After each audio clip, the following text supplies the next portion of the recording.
Northern Muslims have been trying to bully Southwesterners. I repeat, Northern Muslims have been trying to bully Southwesterners, that is the Yoruba people, because they see that the Yoruba people are liberal. They accept Christianity, traditional worship, and Islam. Now, the Northerners are trying to use Islam to bully the Yorubas. And the Yorubas of this generation are kicking back. They will never forget what happened to Kwara State, Ilorin, whereby the Fulani used Islam to conquer that state. It is not a southwestern state, it is a northern state. Kwara State is north central. And for many years, the Yorubas have fought to make sure that they reclaim that state. They have not been able. The same gimmicks that the northern Muslims are using to conquer other regions, especially the Hausa people. They thought that this is 1804. This is the year Uthman Dan Fodio was using Islam as a religion to deceive people and also take over their lands, destroy their tradition. They thought that they can use it now. But the eyes of Southwesterners have opened a long time ago, and they have vowed that this will not repeat itself. Irrespective of the fact that the Yorubas are accommodating or they are liberal, does not mean that they are stupid. That one northern Muslim will, in the guise of we have something in common. Somebody said that the Yorubas and the North, they have something in common, which is Islam, and they want to use that Islam to dominate and control the narrative that Yoruba, they love their culture. Look at what somebody said. His name is Saraki on Twitter. He says, Islamically, the Yorubas have a lot to learn about Islam. This is a northern Muslim, and I believe he's an Hausa guy. Islamically, the Yorubas have a lot to learn about Islam. There's a clear difference between being a practicing Muslim and putting culture ahead of religion. It doesn't work that way. We need to send some of our northern scholars to the southwest to preach this message. Look at the F13. That they need to send some of their northern scholars to the southwest to preach this message. What message exactly? The reason I'm doing this broadcast is not because I'm trying to defend the Southwesterners. They know what to do. Or I'm trying to pick sides. Yes, look at the Hausa community. Hausa has lost their history. Hausa has lost their tradition. Hausa has lost their economic power. Hausa has lost their political power. When you look at almost all the universities in the north, they are headed by the Fulani. When you look at all the economic institutions in the north, they are headed by the Fulani, mostly the Fulani. The Fulani has taken over everything Hausa. What is remaining for the Hausa people is just their language. And this is somebody coming to tell the Southwesterners, because of these guys are liberal, that they have a lot to learn about Islam. The kind of Islam practiced in the north is different from the one that they practice in the southwest. If Deborah were to be in the southwest, I don't think that she'll be killed. Look at Saudi Arabia. Saudi Arabia came for Miss Universe. Saudi Arabia is the epitome of Islam in the world. Many people are contesting it. The way Saudi Arabia practice their religion is different. Their Islamic religion is different from the way these northerners practice their own religion. The same Saraki is saying that culture cannot and should never come before religion. If you want to talk about culture, the hijab is a culture of the Arabs.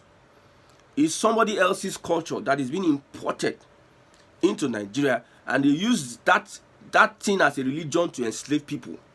The more reasons why, where there is Islam, especially in Africa or in Nigeria, where there's Islam, there's poverty, there's out of school children, there's ignorance, there's illiteracy, there's violence.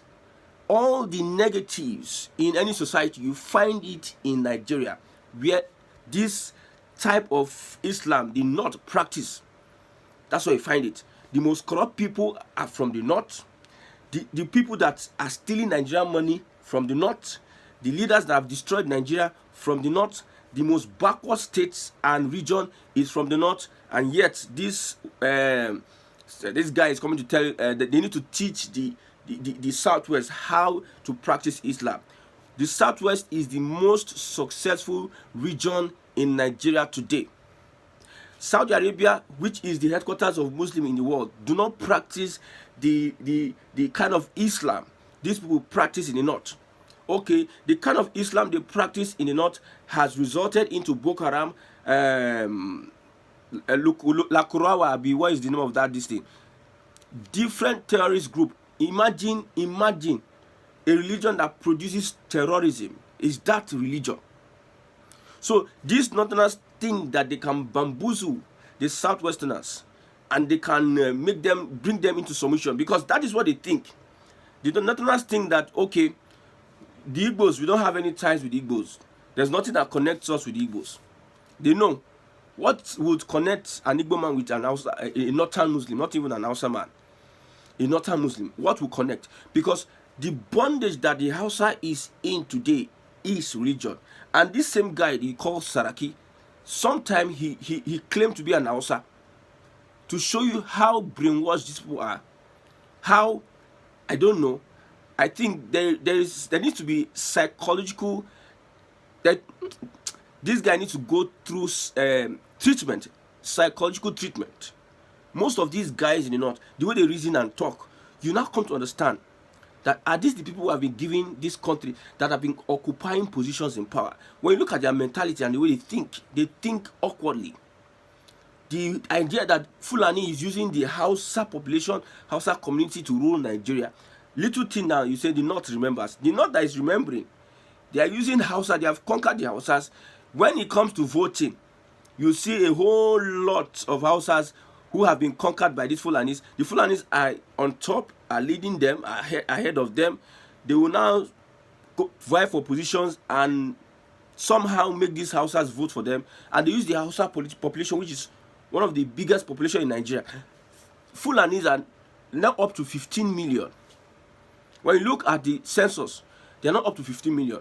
While the Hausas are over 60 million. Just imagine how this 15 million population was able to control 70 million, 60 to 70 million. That is, they use Islam. This is what this guy is trying to use here. And when you look at the response, you know that the Yorubas are waking up. Nobody is going to look at me and tell me that my culture is inferior to religion. Religion is created by man. Culture is an edit of the people, that the civilization that created a tribe. Culture is a tribe. Imagine the Hausa, they have lost their tradition. What tradition is popular amongst the Hausas? The Hausas, what particular, okay, in Igbo land we have the Ofala festival. Yes, that is a culture.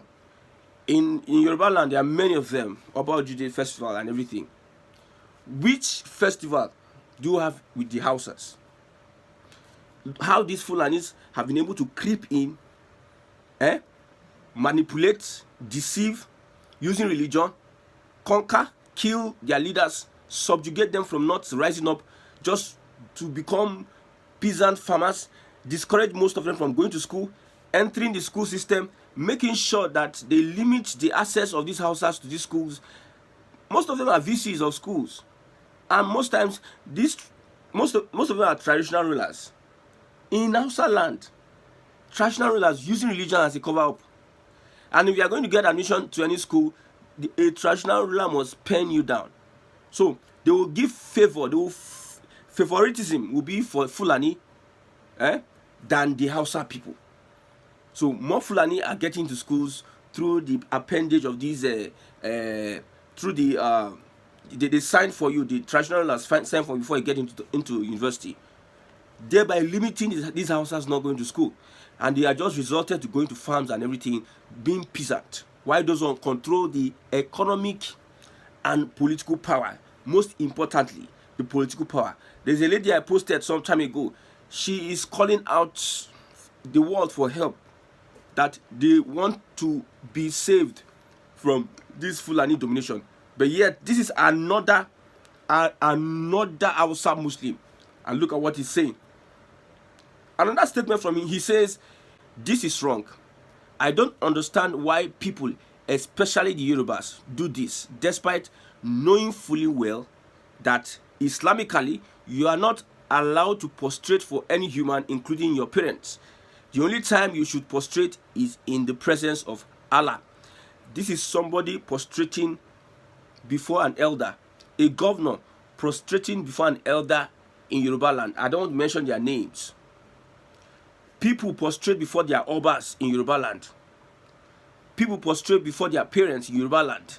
Then somebody is bringing this a cake ideology, Islamic ideology, that they know it's wrong in the present in Islam, that you should not prostrate for any human, only Allah, only in the presence of Allah. But when you go to the north, those traditional rulers, you see them prostrating before them. They prostrate before traditional rulers. Whether you want to define prostrate as lying flat, or having a bow, or putting your hands on the ground, these guys do same for traditional, but they come and they tell the Southwesterners what to do. Well, the Southwesterners have learned a lesson. But my issue here is that who will now rescue Kwara State, Ilorin? Who will rescue Kwara State? The same thing these Fulanis have done to the northern Hausas is the same thing that they did to Kwara. Until tomorrow, you might not be able to, in the next 10 years, you might not be able to practice Isheshe festival because of the influence. Many people are brainwashed by religion. Many people. That's why in the southeast, in Biafra, we don't want. See, that Islam, we have seen the gimmicks. We have seen it ahead. We see things ahead. We have seen that this is what they used to capture people. Now they put an Igbo man as Imam National Mosque. Then what does it mean? Then we should now join Islam. They use political power for their evangelism. They use economic power for their evangelism. They don't do evangelism like Christians. Christians, they come meet you, they preach to you, they talk to you, they convince you, and you see it for yourself. If you will want to join them, you want to join them. But how do these people do? They seize political power, they seize economic power, and they force it down your throats. That is the kind of religion, the practice in the north. A northerner might be listening to me, and yet he doesn't get the message. That is the problem. You might be watching this broadcast, and yet you don't get the message. Thank God that the Southwesterners are getting the message. Some Arab Yorubas still will not get the message. Because even when you look at people causing trouble in the Southwest, they are the Arab Yorubas. You always find them. Those people causing trouble in the Southwest, they are always Arab Yorubas. And you can't imagine how people who are educated would not know that. See, there are so many things to this thing we are talking about. There are so many things to this Islam. I have studied the religion. I have done a lot of studies and research. And most of the things I found out was mind-blowing and mind-blogging about the religion. I'm a religious person. I love religion. If not, I love my culture. I love anything that has to do with a divine connection with God. I love it. So I had to study the Islamic religion with an open heart. But I have come to discover one thing, and that thing is that you need a lot of people to explain the Quran for you through hadiths. And Bukhari and different people will come with different interpretation of the Quran.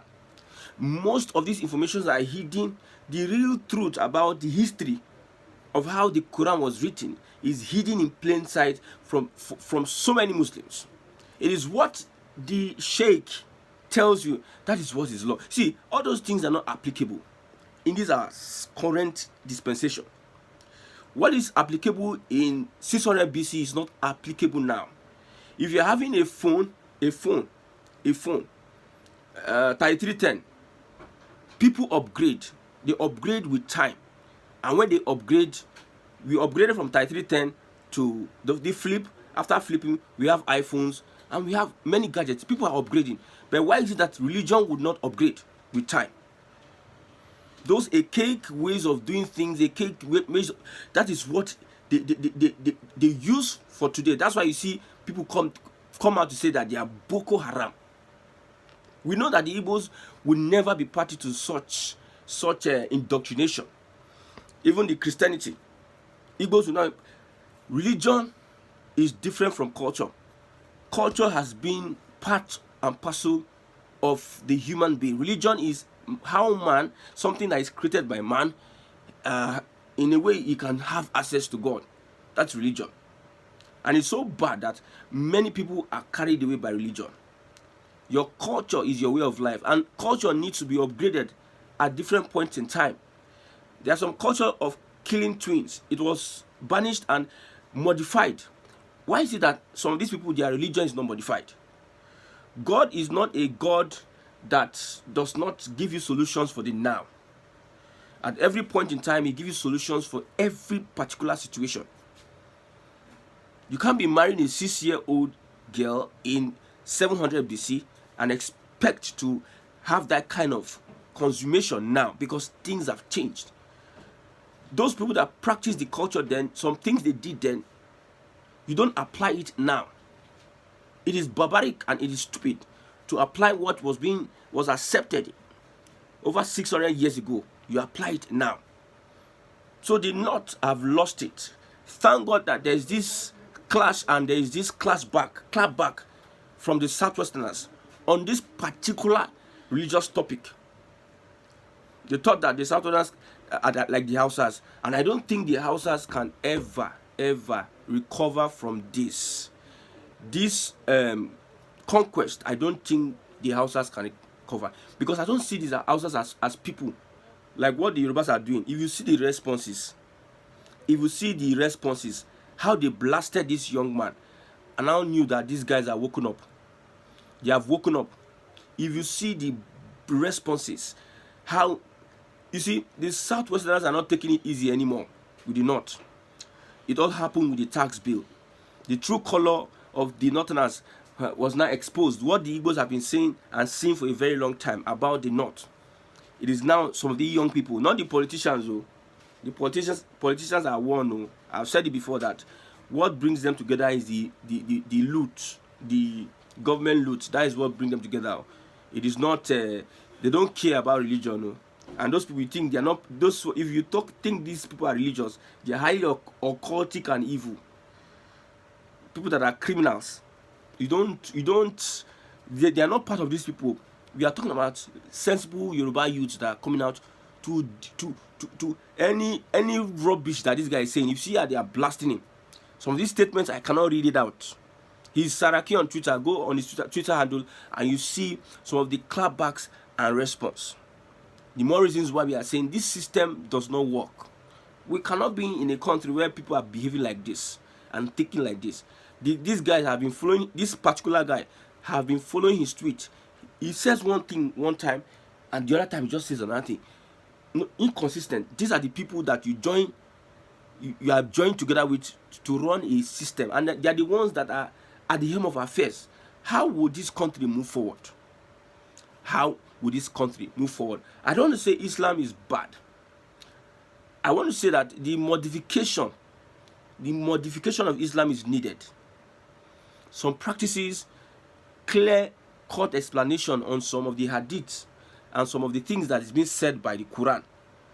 Some people can just go into the Quran and pick something in a context and give it meaning. Different scholars give meaning over different topics. I'm not here to preach the Quran, but I know that Islam needs modification. And when we talk about Islam, it's not the one you practice in the North. Even when you look at Islam, Islam is a culture of some people. Yes, the way they dress is because of the desert. That's we see they put all those things, and they will now. Indoctrination is bad. Indoctrination is bad. Indoctrination have made Africans weak and don't think out of the box. Indoctrination have made Africans live, work, and use faith. Bible says with faith without work is dead, but people prefer not to do the job, but think that miracles, they are looking for miracles. Miracles are not for Christians. Miracles are people that don't believe. God blesses you. You are blessed by God. God bless. What you need is blessing. And how do you get blessing? Is positioning yourself, doing what you need to do. Not you back it up with prayer, but you need to do the do. So when you look at religion, one of the biggest problems we have in Nigeria, and we are practicing different religion, and Islam as a religion, without it being modified the way the Saudi are practicing it, it is going to become a big problem for Nigeria to move forward, which I know it will never let Nigeria move forward. That's why we want to change this system. Now, when everybody divide, the Igbo can be doing their Judaism, whatever. Then in the north, they can run the Islam, or in the southwest, they can run the how it pleases them. This one is not coming to impose. Say we need to send some of our northern people that don't know the left from their right, people that their presence in their region it does not bring any development to the region, people that are brainwashers, people that don't know how to move a society forward. You are bringing them to the southwest to come and teach them whatever. Well, the southwest, they have given a response, and I like their response. Now everybody is now wise. They know where they stand. Let the division continue until we get to a point whereby we decide that it is time for us to change the system.